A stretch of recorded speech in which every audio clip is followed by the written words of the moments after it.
What's going on, guys? Super Insane 18 here. We are here with Lance. He just took third place at the Las Vegas Regional. Go ahead and tell him what you were playing. I was playing Rikka Sunavalon. All right. Do you have any shout-outs? Do you want to wait till the end? Shout out to the People's Card Shop, best locals in Vegas, the only place that does Yu-Gi-Oh! Shout outs to Team Starbarth, all my friends in Vegas that supported me. Appreciate you all. All right. Awesome. Let's go ahead and just show them the profile. Of course. We can start off with the monsters. The lineup is very standard. According to just like the monsters and stuff like that. The hand traps and stuff like that is where we get a little bit more technical. We're going to start off with 3 Sunseed Genius Loci, and then the 1 Sunseed Twin, very standard. Best vanilla in the game, get your combo started. Moving on to the Rikka monsters, we have 3 Rikka Princess. Rikka Princess is a monster negate in your hand and your grave, so long as you control a face-up Rikka monster. The reason this is like very good is because you can set this up before 5 summons, and you can also set it up as a defense against Ash or Droll, assuming that you haven't already gotten hand trap and stuff like that. Next up is Mudan, the Rikka Fairy. She is your spell and trap searcher for the deck. Comes in clutch for searching the field spell. Once you have the field spell, you're pretty much good to go. You don't really care about anything after that. Next up, we have 2 Rikka Petal. We cut this down from 3 to 2. It used to be standard that you used to run 3, but this can be searched and specialed off of so many cards in the deck that you don't really even care. It also recurs itself from the graveyard by special summoning itself at the end phase of your opponent's turn. It's great recursion, and that's why we only run 2 now. It's also just another normal summon, so you don't really need that to see in your hand in your opening hand. This also helps you play around Droll. Droll is the best hand trap in the format, in my opinion, and its effect says that you can add any Rikka monster or send any Rikka monster from your deck to the grave. So what I would normally do with this, if I summon this before getting hand trapped, is I would send this to grave to play around Droll, and now it's live. So you have a monster negate, so you can play through Nibiru, you can play through Droll, or even Ash. Onto the 1-ups in the deck, we have Snowdrop, very standard. She's the level 8. She's the on-field modulator, so you tribute 1 monster, special summon herself and another plant from hand, and then you can modulate levels targeting 1 plant on the field. So like, let's say you have Rikka Princess on the field, you can target her, make them both level 4s. All your monsters actually that you control become that targeted monster's level, and that's great for making the boss monsters and Rikka Queen Strength. We have 1 Primula, also very standard. It's cool to trigger this off. You never need more than 1. If you're playing 2, it's wrong. It's just an extra extender and another level 4 to target off of these Snowdrops. Moving on to the non-Rikkas, we have the 1 Therion Lilyboria. Lilyboria honestly was just meant as an extender in this deck for this event. I don't play the Therion Disc Coliseum, I don't play the Regulus. This was just meant to search off Snowdrop through Rikka Glamour. If you don't know what that is, I'll show it later. We have the 1 Lone Fire Blossom. Lone Fire Blossom is any plant in your deck that you want, including Loki. No self-explanatory, you know? So 1 Cactus Bouncer in the main. The only reason I mained this, and instead of siding it, was because I felt the presence of Kashtira was going to be a lot. Because I feel like it's on the chopping block for the ban list, and I feel like people wanted to give it like 1 last hurrah, you know? I faced, I believe, 2 or 3, and it came clutch when it did. It's a Vanity's Fiend. Neither player can special summon monsters while it's face up on the field. So if I summon this at the end of my combo, which normally I don't have to normal summon if I open an unexpected die, I normal summon this, and their only way of getting over it is just attacking over it, really. If they open Birth, then that's like one of the outs. So, onto the hand traps. We run 3 of the best hand trap in the format, Droll and Lockbird. Came in clutch with so many games, love this card. Next, Ash Blossom, only at 2, and Ghost Ogre, only at 2. Now the weird ratios are just because I feel like these aren't very impactful on their own. They're only 1-for-1 trades, and I wanted to maximize on the stuff that were impactful, like Droll and stuff like that. That's it for the monsters. We can move on to the spells. Best 1-card starter. It's Itelli for the vanillas. Unexpected Die, special summons level 4 lower normal. Your other copy of Unexpected Die, 1-for-1. this can get you access to the Loki and or the pedal. It's great for that. And so if you already have Loki and you want to get into the pedal and set up your negate, that's what it's there for. 2, Sunseed Sowing. I feel that this is still correct. I've been following this ratio since Marcus Patel topped the European Nationals, or won, sorry. And I still feel like it's great. This saved me so many times against stuff like Droll, because I would open it, and if you open it, it's not the worst thing, because if you have the seed or anything to link into Dryas, that's like almost full combo right there. And also, if I did have seed and I went into Dryas, and I opened this, I opted not to search for the second copy just so I could play around Droll, and that's where it saved me. 3 of the best field spell in the game, Rikka Sunavalon. If you don't know what Layer of Darkness is, this is like a better version of it. By the time this has resolved and your opponent has to pick it up and read it to know what it does, it's probably already too late for them. This also helps you play around Droll. It says if you control a face of Rikka, you can set any Rikka spell or trap from the deck to the field. If it's one of the normal Rikka spells, you can just activate it right then and there, which is great. This is also how I played around Droll this format, or this event. Next is your Rhoda for the deck. This is an insane version of Rhoda because you can Rhoda for 1 or 2. It has an optional cost that if you tribute a monster, you can search for 2 plants instead, 1 Rikka monster and 1 plant monster with the same level but different name. So this comes in clutch for searching your Snowdrop and the Lilyboria, the Rikka Petal and the Lokai, or the Princess Primula and Rikka Princess. Also, you can search for a level 4, any level 4 Rikka with Cactus Bouncer, so you can normal summon it at the end of your combo. Onto the non-engine spells, we have 3 Dark Ruler in the main. This is just because I respected Super Heavy Samurai this format. I know some of them play a Spell Canceller, but I went under the assumption that most people sided the Spell Canceller, and I just respected the heavy negate board that they put up, so this was for them. And any other pesky boards that had like monster interruptions. Next up is 2 Triple Tactics Talent. The only reason I don't run 3, and this is just a personal reason, is because when I run 3 of this card, I tend to draw 2 of it and I hate it. It's a hard once per turn. You never want to open 2. You only need to resolve it once. This was like one of the game changers this event because I resolved it so many times, and I only ever used it to take out the outs in my opponent's hand.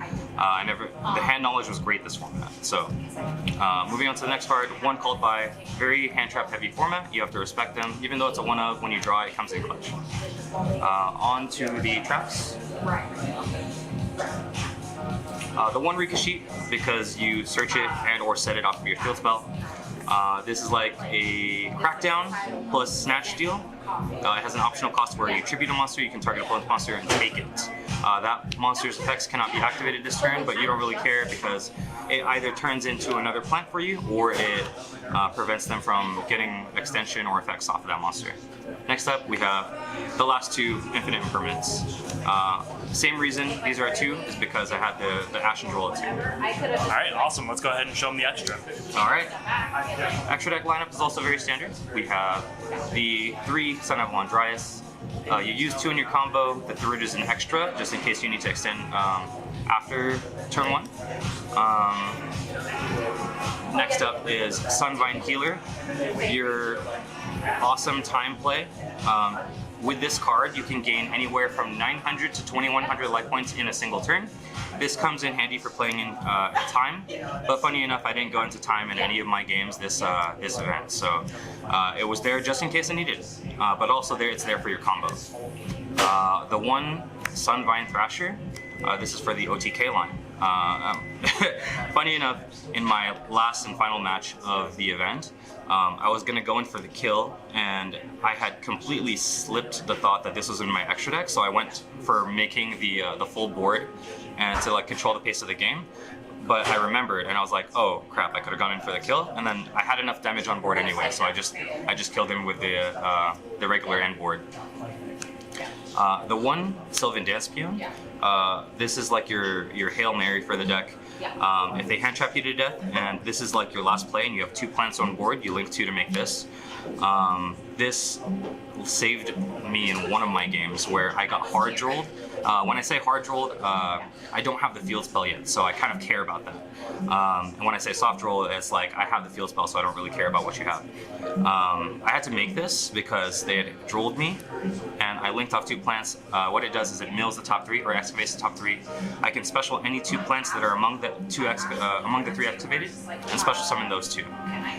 So when I did this in one of my games, I milled into 2 plants and the field spell, which was crazy because I didn't have the field spell yet. It has a secondary effect where it level modulates.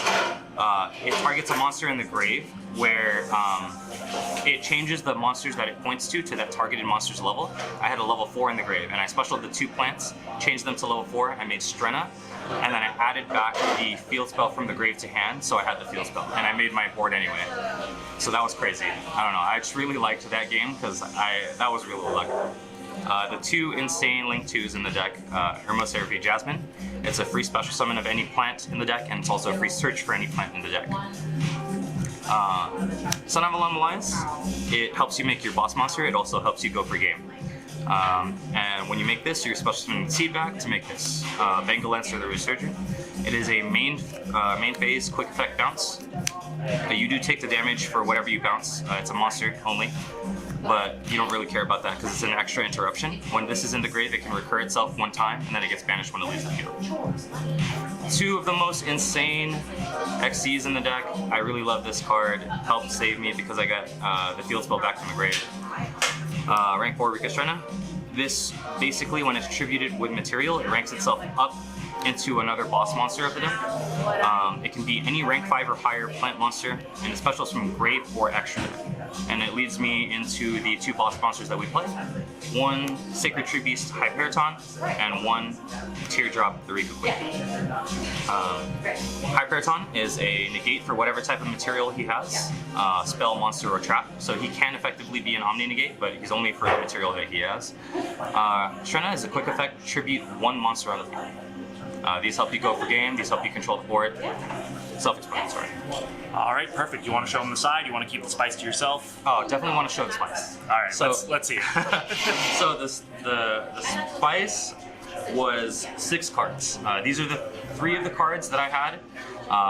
3 of which I didn't see throughout the entire event, but I wish I did, because hand knowledge was like, it meant everything this format. So 3 traps. Spiritual Water Art Aoi.